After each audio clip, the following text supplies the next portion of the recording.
ఒక కేజీ ఆవు నెయ్యి 320 రూపాయలకి ఎలా వస్తుంది అని మాకు డౌట్ వచ్చి టెస్టింగ్ చేయించాం. Shyamala Rao, EO TTD. అన్వయబుల్ రేట్స్. ఇప్పుడు గీ సప్లై చేయాలంటే, pure ghee, cow ghee supply చేయాలంటే దానికి ఒక వైబుల్ రేట్ ఉంటుంది. ఎవరు కూడా ఫ్రీగా సప్లై చేయరు. సప్లయర్స్ ఎవరు, వాళ్ళకి బిజినెస్.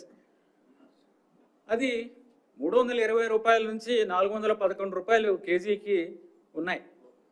అంత తక్కువ రేటులో ఎలా సప్లై చేస్తారు అనేది చూస్తే, ఎవరు కూడా ఆ రేటు చూస్తేనే మనకి ఇది ప్యూర్ గీ సప్లై చేయడం వీళ్ళు కాదు అనేది ఎక్స్పర్ట్స్ కూడా చెప్తున్నారు.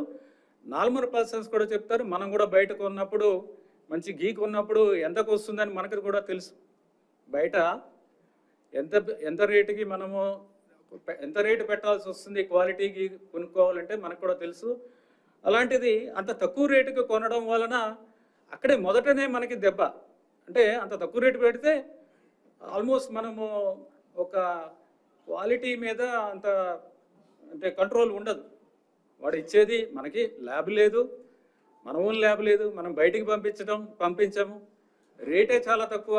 ఈ మూడు పరిస్థితుల్లో అసలు క్వాలిటీ గీ వస్తుందనేది రాదు అనేది అది చాలా స్పష్టంగా తెలుస్తుంది.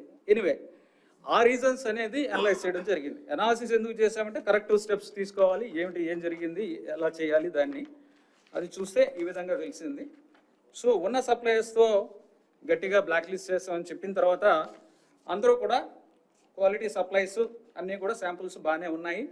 ఎక్సెప్ట్ ఒక సప్లయర్ ఏఆర్ ఫుడ్స్,